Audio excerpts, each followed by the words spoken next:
Today on Talk Stoop, the ladies are in charge. Let's talk about it.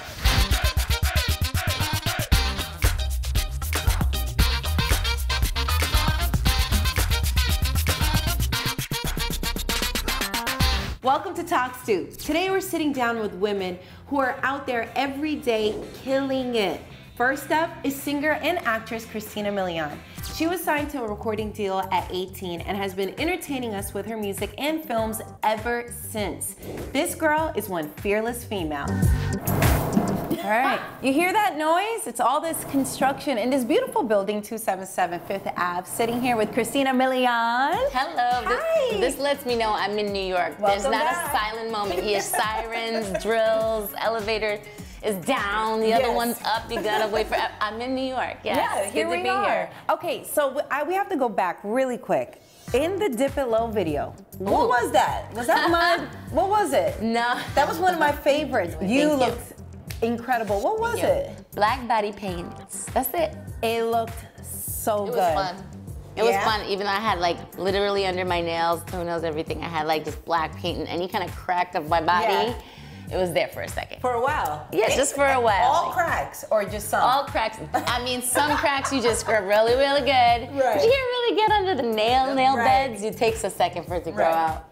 I didn't realize how many songs that you co-wrote, and you wrote a lot of songs. Mm-hmm. Well, a lot of the songs that I wrote early on were songs that I wrote for myself. So like for people like Jennifer Lopez, that was a song I originally wrote for myself. Play, correct? Yes, Play. Yep. A song called Play. As far as Justin Bieber, that was a thing that my ex-husband at the time, I was pregnant with my daughter, and it was one of those things that he asked me to like get on board to write with him. So that worked out for the song Baby. I don't know, but those couple were big records. Yeah, I'm happy with it, believe me. You're good with it. Yeah, Justin, sing away, baby, baby, baby. Thanks for the check. J-Lo, do your thing, girl. Yes. I remember the first time I saw J-Lo do the video for it, and she said, but she added, because when we were in the studio and she recorded it, she hadn't sung that Play My Emma. Yes. I remember it. And so I remember heard it on the radio, and everybody was talking about how she cursed on the song. Play my MFing song. And I love that she did that, because even when I first wrote the song, it was my 19th birthday. I had woken up that morning. I was supposed to go to the studio, and I had the track. And I was like, oh man, I was up all night. And then it was my first time really kind of partying, and I woke up in bed and I was like, my mom was like, you have the studio, you better make sure that you had the song all weekend. And literally, I wrote it like a Dr. Seuss rhyme in 10 minutes before the studio. And it worked. And yeah, but I didn't put too much thought into it, and I didn't think it would actually end up on like the radio. Yeah. So I like the fact that she added some spice to it and did her J-Lo. Like, did you guys meet immediately? We met when she went to record the records. I flew to New York. It was pretty cool. 19, being like, meeting J-Lo. Yeah. That's pretty cool. I'm like, this is nuts. She's probably gorgeous in person. You're just she was, she was like flawless. She came in no makeup. Both of us were kind of like on some chill stuff. Yeah. This is before the days of BeautyCon and all the beat. The beat is real. The beat now, but she doesn't need makeup. She's fine. For me, I'm talking about. Because you'll see a picture out there someday, and it had some thin eyebrows. And we all have the thin eyebrows. Yeah, I mean, isn't that crazy? I didn't even think my eyebrows were thin. I know. I didn't think it was, and now I look at it now, I'm like. Now we're like trying to grow it out. No, get thick, get thick. Okay, let's talk about the articles coming out about cop gangs, specifically the Ravens. I'm down for the Ravens. 50 Cent's executive producing once again. My character is really tough. She's a cop. You know, she turns to the Raven life, which Ravens are, they're a cop gang. And they're there for each other, like to protect each other, to make sure that, you know, they have each other's back. Sometimes one thing leads to another, maybe not always in the best direction. And then they're led to have to, you know, deal with the consequences. Does your daughter come to visit you on set sometimes? She does, absolutely. She How came old's to Violet now? She's 9. Yeah. Wow, time flies. Yeah. Do you want more kids? Eventually, yeah. Yeah? Yeah. Yeah, I do. How many more? Only one. Only one? Motherhood, I don't have kids, but from what I've heard, it's, you know, it changes your life. It is beautiful. You can't really plan for it. It's so crazy. Right. You can and you can't. It's like you get these feelings like, oh my gosh, my life, everything's just about to change. I'm about to, especially for the first time, it's like, everything. It just flashes. It'll be a quick second. I might have shed a tear or two. Oh, but it was like out of like just change, like a dramatic change is about to happen, and it's exactly what you wanted, and it's gonna happen now. How's your boo now? Because my boo now, he's great. We met about a year. It's been a while, like 8 though. months. Yeah, we're going on 2 years soon. But he's an amazing person. Yeah, been a great blessing in our lives, me and Violet's life. I didn't think I would meet anybody like him. He loves when I make, and I make it all the damn time. It's on my Instagram story, because every time I make it, everyone's asking about the recipe, but it's because I'm making it again and again because he loves it. It's stuffed peppers. I learned it from my mom. Yes. Yeah. How many times have you seen those stuffed Everyone peppers? loves it? It's that good? And it's like, oh, you're making the stuffed peppers, send me the recipe. Oh, you're in love. You cooking for him, you're in love. Yeah, he's worth it. I had such a great time with you today. You have such a beautiful energy. Thank you. And say hi to Violet. I will. Up next, the boss lady who had me doing this. Yes, yes. Oh, yes.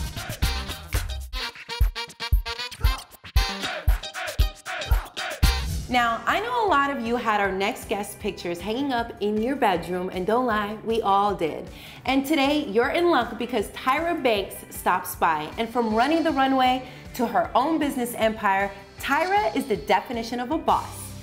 I just want you to know, I smized the other day. Did you? I did. I did it with Colin, my partner, and I was okay. And how did he judge you? He doesn't even know what a smize is. No, he was smiling so big in the picture, and I was like, smize, smize. He's like, I'm smiling. So tell him Novocaine mouth. And I was like, I did it, and I think you're gonna be proud of me. I'm gonna show you after we're done. Oh, we're not gonna do a live one? Yeah, oh, yes, yes. Oh, yes. Oh, but she does it like with motion. It's a smize and then the lips like doing something. It's like quivering. It's a quiver. Tyra Banks, you're here. Hi. You're back. America's next top model. The boss is back. Tata is ready for you. Let the games begin. You decided you couldn't be away for too long, huh? You know, it wasn't me, it was you. Who's you? Who are we blaming here? The public. Yes. On social media, or you. Yes. On social media was saying, what the hell? Like, yeah, look, I'm not gonna lie to you. I was one of them. I was like, why what? are you hitting me up? Were you trolling me? I was like, question mark. But I understood. Look, I get it. You've been in the game for so long where you wanna, look out for other people. You wanna open doors for other women. Yes. I totally get that. And I'm a business person too, and I wanted the show to keep going. Yeah, like a billion more cycles. You know Because what I mean. this is what, the 24th cycle now, right? Yes, 24th. So I wanted it to keep going and keep going, and I'm like, okay, let me inject it with youth and new and different, and they were like, no, girl, come back. We are not having this. Okay, so what does it take for someone to be a top model? Well, back in the day, it took a certain look that was interesting by some powers that be that said, I'm gonna choose you, and I'm gonna put you on magazine covers, and I'm gonna put you in campaigns and on my runways. Yeah. Today, those powers that be have very little power. And it's Really? You have the power. It's like people in social media, like these models, if they have like a lot of followers and people that care about not just what they do in a photo, but what they do in their lives, that's what it takes. It takes you being more than just some face. That's boring. Yeah. There's like a prettier girl. I mean, you gorgeous, and there's a pretty girls everywhere, millions right? of pretty girls. But you are here not just because of this, but because of what's inside and your spirit and your fire and your sense of humor. And that's now what it takes to be a model too. A lot of young girls want to aspire to be models, and we hear these like scary stories about becoming a model. You have to basically eat air. Is it as horrendous as that? Or? Oh yeah. Really? Totally. Girl. Yes. Wow. It is totally, totally real. Back in my day, you could be like a size 6, 8, and they were calling us too skinny. Now the girls are like size 0, size 2. If I was trying to be a model today, when I was young, my booty would be too big. It just would not happen. It's hard. Yeah. But you're a supermodel. Like, what's the difference between a supermodel and like a model? Well, I think the term supermodel is overused. Okay. I think so many people like say, I'm a supermodel. To me, Right. supermodel is household name. Like, do people Got it. know you in the Bronx and in Peoria and in Kansas City and in Vegas and in Atlanta? You know, like in their homes. Household name is the supermodel. If that's not the case, I don't think you are. Ooh, okay. Ooh, that was harsh. That was harsh. Ooh. But that was the truth. Yeah, I think so. Okay, so what's been the hardest for you? Being a mom, being a model, being a businesswoman, someone who went to Harvard? I think the hardest part, being a mom is no joke. I have this newfound utmost respect for stay-at-home moms. I'm a working mom, right? But when I have my son for like with no help and for days and days and days, I'm like, this is crazy. And some days you have to go, okay, am I gonna take a shower today or am I gonna brush my teeth? Oh God. Well, what are you gonna pick? I tend to go for shower, but then it's like, okay, I'm so gonna you got shower. stank breath out here, Tyra. Don't you dare. Total stank. Total it's stank. All right, I've done it. No, We've all done but it. not necessarily in public. But those house days. Oh yeah, stank. What? Yeah. Okay, so I have to tell you, before we started the interview, I was watching a throwback video. It was of Kobe Bryant and you. Oh God. Oh God. K-O-B-E? Yes. And I was like, Kobe Bryant. Oh my gosh, I was talking as if I know Kobe. He has no idea I exist. But I was watching a video and I was just thinking, what a great time. Just in everything. But I was watching you dance so hard and performing. And I was just like, what the hell was that? It was such a moment because someone who's a fan, we love Tyra for so many different points of your career. Some of us grew up when, it was Fresh Prince, right? We loved seeing you on there, singing, modeling, whatever it was. And now to look at your career, what else do you want to accomplish? I want to create businesses that outlive me. So I'm in the process of working on something that will debut in 2019 that has never been done before. Really? So in the beginning, I was all about how many magazine covers can I get? How many fashion shows can I walk down? I mean, you've done it all. How many firsts can I be? Me. And it was me, but it was also me wanting to expand the definition of beauty for Black women. So it was all about me, but also, you know, just in terms of being a Black woman and knocking down these doors. And now, with everything that I do, it's this. And I know I have more power with this, like a TV show that gives girls the opportunity to model, or a talk show that helps people have more self-esteem, or this new stuff that I'm working on. It's this, and that's my mission and message. You're glowing right now talking about this. Yeah, thank you. Appreciate you so much for coming by. Thank you. Of course, we're so happy to see you, America's Next Top Model, as well as all the other amazing things that you do. And I'm just so happy to see you at this point in your life. And, you know, just congratulations on everything. Oh, thank you. Of course. We should exchange numbers. Yes, absolutely. Up next, another woman who does it all, Savannah Guthrie. Accommodations for Talk Stoop are furnished by 277 Fifth Avenue, the tallest residential condominium on Fifth Avenue in the heart of Nomad. This 55-story tower, designed by architect Raphael Vignoli and interiors by Jeffrey Beers International, offers 1 to 4 bedroom units, including a stunning full-floor penthouse. With an ideal location just 4 blocks from Madison Square Park, 277 Fifth Avenue offers fine finishes and a host of thoughtful amenities, including a curated lobby library, a gym with terrace over Fifth Avenue, a playroom, a dining room, a games lounge, and more. Contact 212-227-2775 or info at 277fifth.com for a private tour.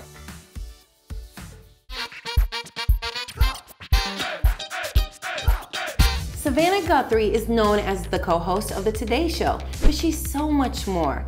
Mom, best-selling author, journalist, that's just to name a few. On her stoop, she's gonna let her hair down and dish on all. Savannah, I'm so happy you're here. Oh, it's nice to be on the stoop. How are you having any time? Here you are on the Today Show, New York bestseller. Hello. You have your amazing second book. Congratulations. I'm so excited. Princesses Save the World. It even has glitter on the cover. How did you come up with this idea? You know, my friend Allie and I were having a glass of wine one night. That's how all the good ideas start there. And we were just talking about our little girls. This was a few years ago, and we were laughing about how they were so drawn to everything princessy. And we wanted to support that and not say you got to be this or that. But we also wanted, I guess we wanted to give princesses a little more oomph and say you can be a princess and love your sparkles and your glitter and all that stuff, because we certainly do. But also, be a young girl of substance, be a leader. And the second book is taking Princess Pineapple, who we hope is like a good young role model, expanding her world literally. So now it's not just the pineapple kingdom, but the pear kingdom, cantaloupe kingdom, all the fruit kingdoms. This is so cute. It is a very colorful book, very colorful. And they get together and the girls solve a problem. So I think if the first message was about girls being young leaders and being girls of substance. This is about girls working together, and together we can really solve a problem. And I think that is a great message for women of all ages. Yes. We should cooperate, not compete. Yes, especially nowadays. I think this is so important, and that's a big reason why we love you and Hoda working together. Yes. Hoda, you are a partner and a friend and a sister, and I am so happy to be doing this. Well, there's no one I'd rather be sitting next to in 2018 than you. How's that been? How's this experience? It has been great. It has just been such a blessing to have her as a partner. Oh, you know, that we really connected. We were always friends. We've been working together for years, but it's just in the last year, you know, it's just that bond is even tighter. And we were just talking about how this is the first time on the Today Show we're seeing a woman pair anchoring the entire show. Yeah, I know. It's so funny. It sounds crazy saying that, but this is incredible. When you think that the show is 65, 66 years old, it is kind of surprising that it didn't happen until now. It almost was, the fact that we were both women was beside the point. It was like, wait, this really works. You have a good partnership, you have good chemistry. Yeah, it works. That's what it is. And then the fact that we were women with like a secondary benefit. Out of all the interviews you've done, what would you say, I guess, has been your favorite moment? Interviews that I'm proudest of are interviews you do with a public official, you know, going to the White House, interviewing the president.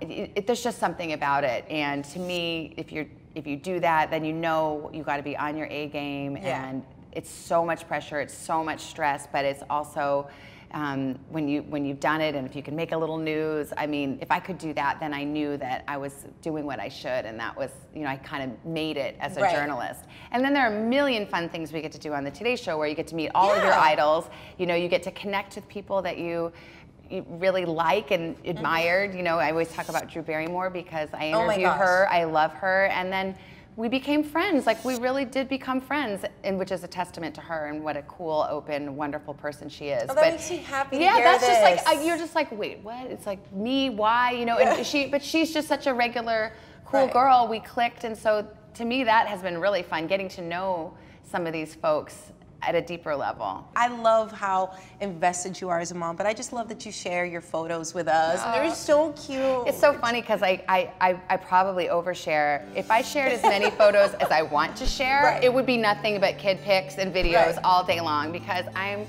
the proudest mom in the world. I'm not proud of me, I'm proud of them. I think they are just the most delicious little creatures. I actually think as a mom, I'm glad I came to motherhood later in life, because I definitely feel calmer inside. And I love my job, but I'm not consumed by it. And when I come home, I'm home. And I feel really grateful for that. How's the obsession going with Roger?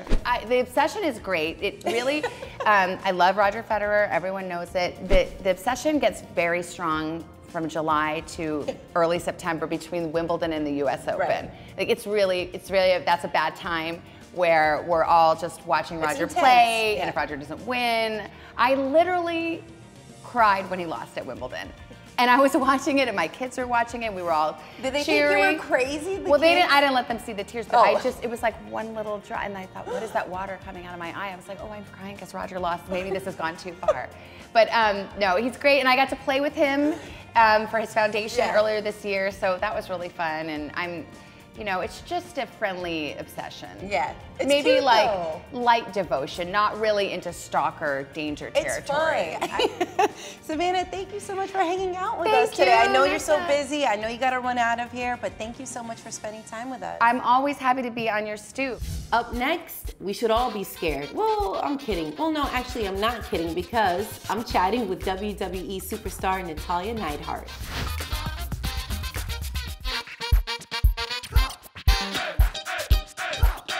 Natalya Natty Neidhart is someone you don't want to get angry inside the ring, but outside the ring, she's as sweet as can be. We talk all things wrestling, and all I have to say is this lady is pure girl power. How are you? I'm great, thank you. How's this new season of Total Divas on E? And it's been so successful. You know, it's just every season I always say, oh, I think this is our best one, but like this season was just so much craziness happened. Like, one of my favorite parts of doing the show was just being there for others. I can't tell you how many people reached out to me after my dad had passed away, and they were just like, oh my goodness, I lost my mom, and you know, I'm going through the same thing, and you know, just sharing their experiences, it made me feel less alone. Yeah. And so for that, I was grateful. What are some of the hard things about being on TV all the time, or cameras always in your face? I mean, you've been doing it for a while now, yeah. But there's still got to be things that are just... There's moments where you kind of just want your space, but at the same time, like I said, when you're able to touch people and reach people on a different level, and you can help people, and you know, we in WWE, we work with so many different community outreach programs like Make-A-Wish and Susan G. Komen and Special Olympics, and you know, we have a program in WWE called Connor's Cure. It benefits kids with cancer. And those are the things that you realize, like without this platform in WWE, without my notoriety through WWE, we can't really help change the world in the way that we are. To go hug a kid that's going through something that's life-threatening, and to know that you're actually like boosting their vitals. Right. That's life-changing. I feel like that's definitely your calling. Like you can just tell how much you glow up talking about giving back and helping others. Because yes, it's exciting, it's fun, but then it's like, okay, what else can I do with this? I'm so grateful that I have this career that I love. I wake up in the morning and I'm excited to get out of bed. I love what I do in the ring. I love the girls that I work with, and I'm so excited to see these new women coming into the WWE and how I can use my influence and my experiences, because I've been through just about everything. Right. And it's cool because I want to be able to, you know, pay it forward. And it looks like you and Ronda Rousey have really just been stuck to the hip. I love Ronda. She's so sweet. Yeah. I mean, she's a badass, but she's awesome. Right. But I said to Ronda, I was like, we were born to do this. Let's go. Let's like. And the thing is that she's been under pressure. Nia Jax has been under pressure. Lana has been under pressure. Everybody's under pressure. Right. And pressure is a good thing because diamonds are made under pressure. They really are. And that's what we are. We're diamonds. I'm a sucker for a good love story. So you and your husband, TJ, obviously in the same industry, and I'm sure it's so supportive. But you guys met at 12 years old? We met when TJ was 12 and I was 10. And how, what? So TJ went to school with my cousin, and TJ came to the house, and he was like 12 years old, and he's like, oh my gosh, this is where Bret the Hitman Hart is from. And like, there was a wrestling ring on our lawn. And so TJ became mesmerized with our family, and then he was just always around, and everybody, he basically became like a part of the Hart family. We were friends when I was a teenager, but like he would kind of get on my nerves a little bit because he had a crush on me, and I was like, oh, leave me alone. Yeah. But then when I was 18, I started training how to wrestle, and so TJ was a huge like coach for me. And this is so cute. Because of wrestling, I trusted him so much, and so I fell in love with him in the ring. Because I was like, when I would wrestle with TJ, it was like I was driving a Ferrari, but when I'd wrestle with other people, I was like, this is like driving a broken down Buick. Yeah. And then I'd go, you know what, I'm kind of like spoiled. I want to drive the Ferrari. And that's kind of how I fell in love with TJ, and the rest is history. I got a surprise for you. Oh my God. He's been my first and only boyfriend. He's been... Oh my gosh, we're all dying right now. We're all like, oh my God. He's been my only love. He's the only guy that I've ever kissed. Like, you know, he's just been my rock. And he just spoils me, and I just love him so much. He's like my everything. Oh my gosh, this is so cute. Look at all the girls in the room. We're like, oh my gosh. Guys, step it up. If your lady is not gushing like this over you, it's a problem. I know. We've known each other for 23, oh gosh, I shouldn't even date myself. But we've known each other for a quarter of a century, so it's cool. I love it. Yeah. And thank you so much for being so nice to everybody. And it's so awesome to be sitting here chatting with you. Thank you so much. Yeah, of course. It was so nice being on the show. I hope you had as much fun as I did hearing from these inspirational and ridiculously talented ladies. And I'm still trying to figure out when they ever sleep, if they have any time to. And if you want to see any of these interviews again, just head to our YouTube page and search Talk Stoop. Thanks so much for watching, and I'll see you next week.